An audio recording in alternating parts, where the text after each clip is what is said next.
Hello, it's Stuart, the Unrepented Atheist. Thank you for tuning in. So I've got a clip here going back with Tracie Harris and I think it's a historian, David Fitzgerald. I would encourage you to watch the whole of this episode because he's a mythicist, but his knowledge and the way that he deals with questions from Christians who are phoning in about, the Gospels and etc., and how reliable they are.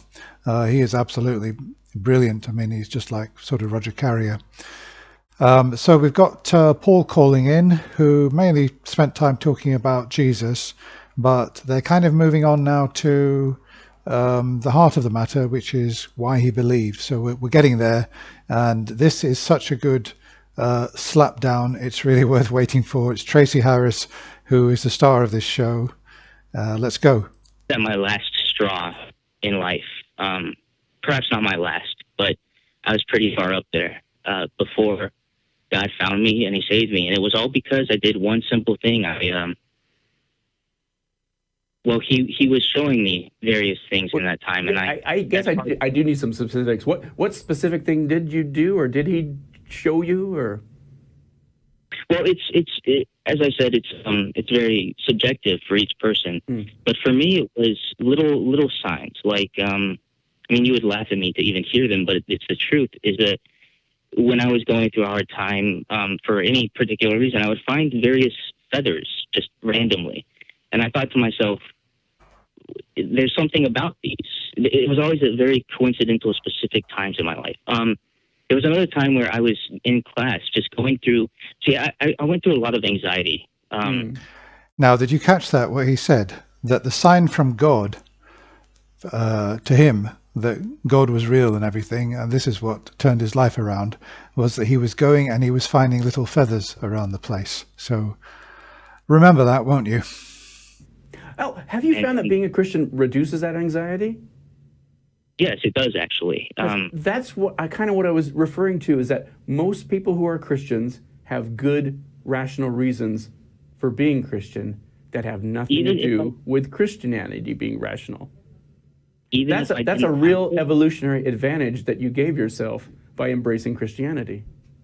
Well, I don't believe in evolution, but I understand what you're saying. Did you get that? He doesn't believe in evolution. Okay. Even if I didn't have those, I would still be a Christian because I know it's true. So when you say you know it's true, not to get all epistemological on you, but how do you know it's true? Well, and that's the thing, is that it is subjective. It is subjective. What if your Muslim friend or your Mormon friend or fill in the blank, whichever voodoo space religion friend you have, they came up to you and started talking about how their life changed when they went to the fill in the blank religion? How would you win them over to Christ? Well, I don't have very many people telling me about the things that I've experienced. I actually think he's very good, David Fitzgerald. I don't know whether he's been on I've not seen him on the Atheist Experience before. I don't know whether he's got his own show, but his questions are really excellent. Well, what I'm trying to say is, what you're giving us is not much to hang a hat on, and it's like... Oh, I love that. Yeah, he's great. Like, well, I'm glad the feathers, Yeah, it's like if you were finding condor feathers, I'd be impressed. Oh, yeah. He's probably just finding little sparrow feathers or, just random feathers, condor feathers. But feathers are very common. I mean, there's birds all over the place that shed feathers and lose feathers and get eaten by cats. Yeah, not to make too much fun of you, but I mean, this... No. Make as much fun as you want, please, more.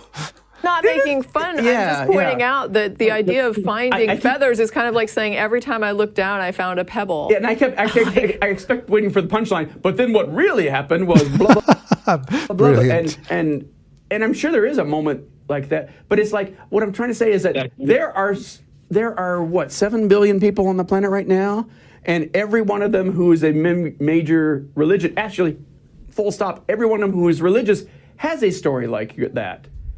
But they can't all be true. They can all be false, but they can't all be true. I said to you guys before I even mentioned that you would laugh at me. I'm not laughing. Here's the problem, though, that I have, and this is something I've talked about before. This is the issue with when somebody says about, praying for a sign or asking for a sign or receiving a sign. These signs can literally be anything, like anything. There is no way to confirm that that the feathers were from God or they were just feathers. And okay, but Tracie, I agree with you. I agree with you, and that's why I say it's subjective. But But it's the meaning you're putting on it is subjective. But there is nothing. There's nothing that is subjective. Yes. There's nothing subjective about the fact that feathers are everywhere. Yeah. Well, there is when you experience them like I do. But with but you haven't told us about your feather experience. That feathers are everywhere. Yeah. I mean, guys, let me put out a point. Okay? You're kind of speaking over me. If God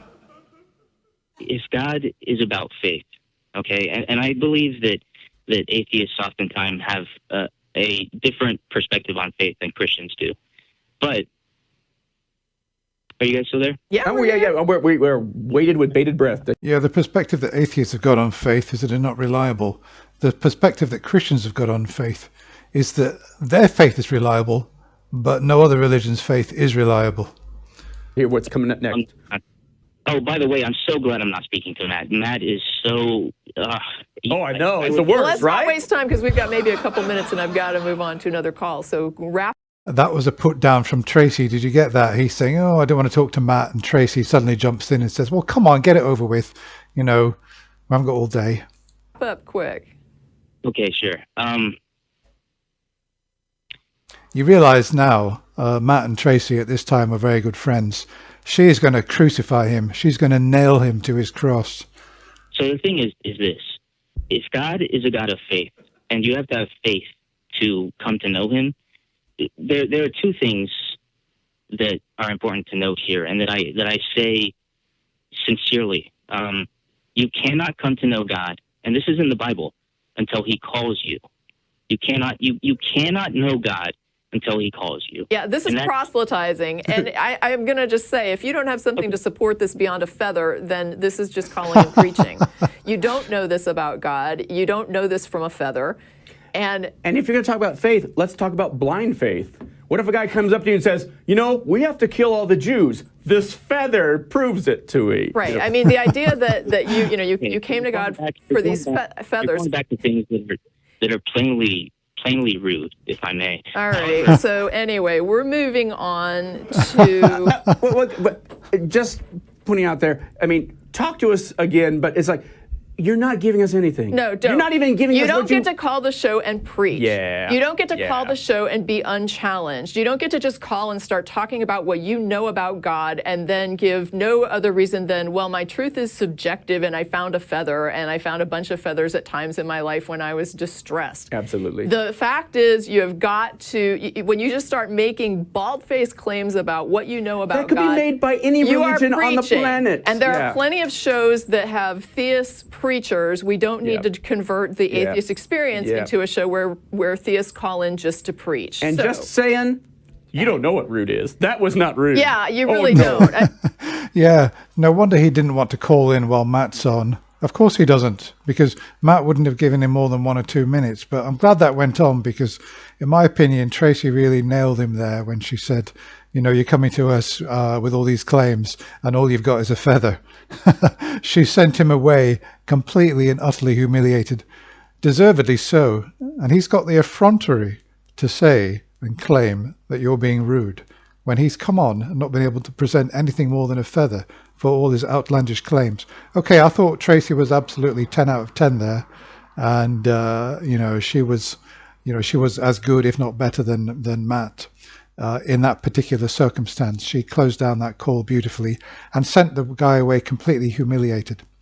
Very impressed with David Fitzgerald. I'd like to listen to more of him. I like the way that he frames his questions. I like the way that he analyzes, and I like the way he uses language. That's all for now. I really hope you enjoyed that. I'll be back. Another Christian humiliated and debunked. I'll be back again soon. Thanks for watching.